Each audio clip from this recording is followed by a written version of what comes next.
បាទខ្ញុំបាទសូមលំអរកាយនិងគោរពជារីស៊ូទៅកាន់ពុកម៉ែបងប្អូនទាំងគ្នាសូមគមមកកាន់បាទតម្រូវចិត្តជូនប្រចាំថ្ងៃទី14បាទខែ7ឆ្នាំ2026តាមមុនឈ្មោះតម្រុយថ្ងៃថ្មីអត់មានសំទិញតតម្រុយកាលពីម្សិលមិញថ្ងៃទី13កាលពីម្សិលមិញបងប្អូនទាំងគ្នាបាទតោះហើយពុកបងប្អូនតើអរជួយ like ជួយ share ក៏ដូចជា subscribe អ្នកមួយផងហើយតម្រុយយើងស្រាប់វិញគឺត្រូវហេងសាហាយតំណងមកស្រាប់មិនបាទតោះអត់មានឲ្យអូសរ៉ូអូកៅបាទអូសរ៉ូអូកៅគឺថាចូលអូសរ៉ូពោះហូ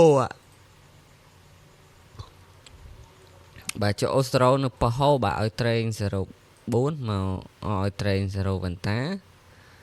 08មក04មកស្ដាយបងប្អូនគ្នាអត់ចាំក្របត្រេងទេបាទតោះបាទបានតែប៉ហូបាទបីស្ដេអត់ចាញ់ទេបាទ97ឲ្យប៉ោះគេឲ្យប៉ោះយើងចេញប៉ោះគេនៅ97ទេតែយើងទៅមើលម៉ោង6កន្លះបាទម៉ោង6កន្លះយើងចូលហេងសាហាយតែម្ដងបាទយើងចូលអូសរ៉ូនិងអូកៅបាទចូលទាំងពីរខ្ទង់តែម្ដងបាទតោះចូលអូសរ៉ូប៉ោះអាបាទនិងអូកៅប៉ោះអាដូចគ្នាចូលលេខត្រេង97ចំបាទ97ចំក្តារប៉ោះអា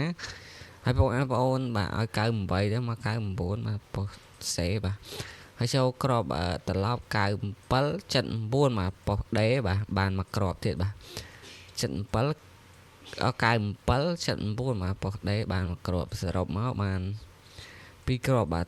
ត្រង់មកក្របត្រឡប់មកក្របបាទបងប្អូនហេបាទទាំងយប់ទាំងថ្ងៃនេះហេចូលកប់សេរីតែម្ដងបាទ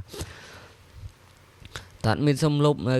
តម្រុយចាស់ចោតមានដាក់តម្រុយថ្មីផ្យោបាទថ្ងៃទី10ថ្ងៃនេះទី14បងប្អូនគ្នាបាទទី14ខែ7ឆ្នាំ2026តើពុកអានបងឃើញវីដេអូនេះជួយ like ជួយ share ក៏ដូចជា subscribe បើនៅកណ្ដឹងម្នាក់មួយបាទ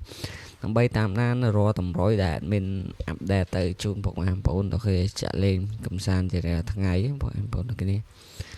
តើហេងចំប៉ាហេងចូលចំតអស់ទេណាបងប្អូនគ្នាតើសម្រាប់អោខ្ទង់នេះបាទអត់មានអោពីខ្ទង់បាទអត់មានអោខ្ទង់0និងអោខ្ទង់ចាត់បាទអោពីខ្ទង់មកអោ0អោចាត់បាទបងប្អូនគ្នាត្រី0យើងមាន0វ៉ាន់តា07ចាត់នឹងមាន76 78តើចំប៉ាហេងចូលចំតអស់គ្នាបាទហើយក្របធំយើងមាន6អំ7 6គុតនិង327គុណតើជូនបងប្អូនទាំងគ្នាហេងចូលត្រូវចាំតាមទាំងគ្នាណាបាទអរគុណច្រើនបាទសម្រាប់ការតាមដានវីដេអូបាយជម្រាបលាបាទហេងទាំងអស់គ្នាអរគុណ